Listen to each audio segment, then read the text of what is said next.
한중 FTA가 발효된 지 오늘로 1년이 됐습니다. 계속된 수출 침체기 속에 FTA 적용 품목이 버팀목이 됐다는 평가가 있는데요. 높아진 중국의 무역 장벽으로 FTA 효과가 미미했다는 지적도 있습니다.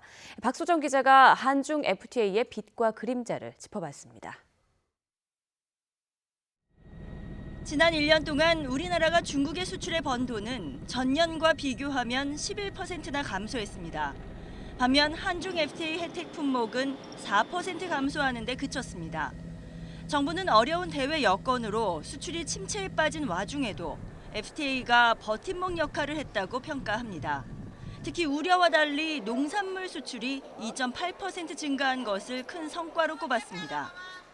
우리나라의 우수 농산물 또는 프리미엄 고급 농산물들이 중국 측에 수출이 많이 되면서 실제로 가장 농산물이 새로운 FTA 수혜 혜택으로 되지 않았나. 중국의 우리나라 투자가 8.5% 늘고 한중 FTA를 활용해 중국에 진출하려는 나라들이 한국에 투자한 금액이 13% 늘어난 것도 성과입니다. 그러나 효과가 미미하다는 지적도 만만치 않습니다. 중국을 상대로 한 흑자 규모는 2013년 4분기와 비교하면 지난 3분기 반토막이었고 중국의 무역 장벽도 FTA 효과를 줄이는 한계로 언급됩니다. 현재 중국이 한국 상품에 부과하는 비관세 장벽은 26건에 이르고 한국산 화장품과 식품 등에 대한 통관 거부 사태도 늘고 있습니다. 정보가 부족해서 제대로 FTA 혜택을 보지 못했다는 목소리도 있습니다. 좀 뒤늦게 혜택을 받으려고 하다 보니까 좀 걸리는 부분이 많더라고요. 실질적으로 저희가 확실히 느낄 수 있는 부분에 대해서 긁어주는 부분은 좀 약하지 않나 싶습니다.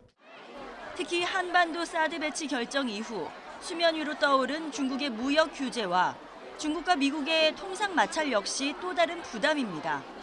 한류 콘텐츠라든지 아니면 관광객에 대한 제약 이런 조치들이 이렇게 우려성 있는 조치들이 지금 보여지고 있습니다.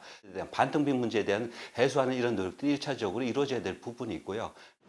중국에 대한 수출 의존도가 높은 상황에서 수출 시장을 다변화하는 것과 함께 우리 정부의 목소리를 키우는 치밀한 수출 지원책이 필요하다는 주장이 더욱 커지고 있습니다.